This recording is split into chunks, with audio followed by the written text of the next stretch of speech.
Hi. ఓం నమ శివాయ. ఈరోజు చక్కని పద్యం ఒకటి. సాధన చేస్తే సాధ్యము కానిది ఏమీ లేదు అనే విషయాన్ని మనకు చెప్తున్నాడు వేమన గారు. సాధన చేయరా నరుడా, సాధ్యము కానిది ఏమున్నదిరా అన్నాడు మరొక కవి కూడా. కాబట్టి ఈ పద్యంలో చూడండి.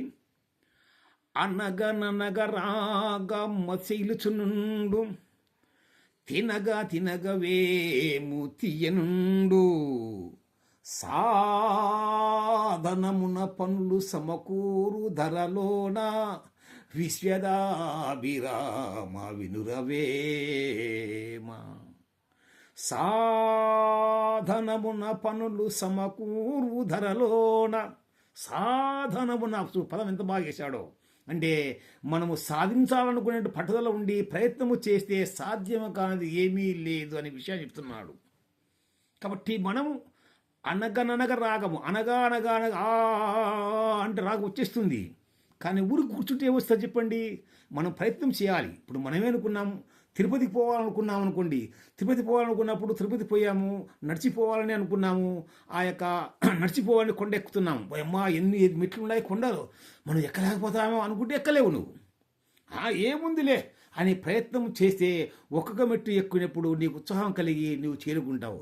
ఏదైనంతే ఒక కార్యాన్ని చేయాలన్నప్పుడు నీ ఉత్సాహంతో పని ప్రారంభించి నిదానంగానే పని చేస్తే నువ్వు సాధించగలవు. కాబట్టి అంతేగాని అయ్యో కష్టమే, అమ్మో కష్టం అంటే నీ జీవితంలో నువ్వు ఏదీ సాధించలేవు. కాబట్టి పట్టుదలతో, నిబ్బరముగా, ఓర్పుతో కార్యాన్ని సాధించమని వేమన గారు చెప్తున్నారు. అందుచేత ఆ పదములోనే మనకుంది. సాధనమును అంటే చూడండి ఎంత బాగా ఇచ్చాడు. ఆ పదములోనే మనకు అర్థం ఉంది. కాబట్టి సాధించాలి అంటే సాధన చేయురా నరుడా, సాధ్యము కానిది ఏమున్నదా అన్నాడు మనకు కవి కూడా.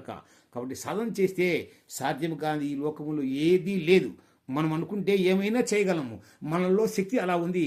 ఆంజనేయుని శక్తి ఆంజనేయునికి తెలియ పాపం. ఆంజనేయుడు సముద్రాన్ని దాటమంటే అబ్బా నా వల్ల కాదన్నాడు, ముందు తెలిసినా మీకు. కానీ జాంబవంతుడు చెప్పాడనమాట, ఆంజనేయ నీ దగ్గర అమోఘమైన శక్తి ఉంది కానీ అంటానే అప్పుడు తన యొక్క శక్తిని ఉపయోగించి ఆ సముద్రాన్ని దాటాడు. అలాగనే నీలో శక్తిని నీకు తెలియదు. మనకు ఉదాహరణ చెప్తాయినండి. ఒక పిల్లవాడు ఉన్నాడు. పిల్లవాడు అంటే మనకు అవసరమైంది ఎవరే అంగటి పోయి రాపరంటే వాడు పోడు. వాడు బల పరిగెత్తావరా అన్నాం అనుకో, వాడు నేరుగా పరిగెత్తపోయి తీసుకువస్తాడు. కాబట్టి వానిలో ఉన్న ఉత్సాహాన్ని, శక్తిని వానికి తెలియజేస్తే మనకు చాలు. కాబట్టి మనలో ఉన్న ఉత్సాహాన్ని, మనలో ఉన్న శక్తిని మనం తెలుసుకుంటే మనం ఏ కార్యమైనా సాధిస్తాం. కాబట్టి నీవు సాధన చేతి అన్ని పనులు నెరవేర్చుకో. ఒకరి మీద ఆధారపడవద్దు.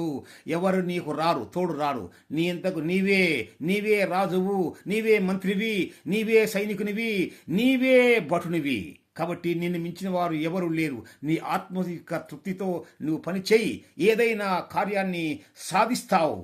జై హింద్.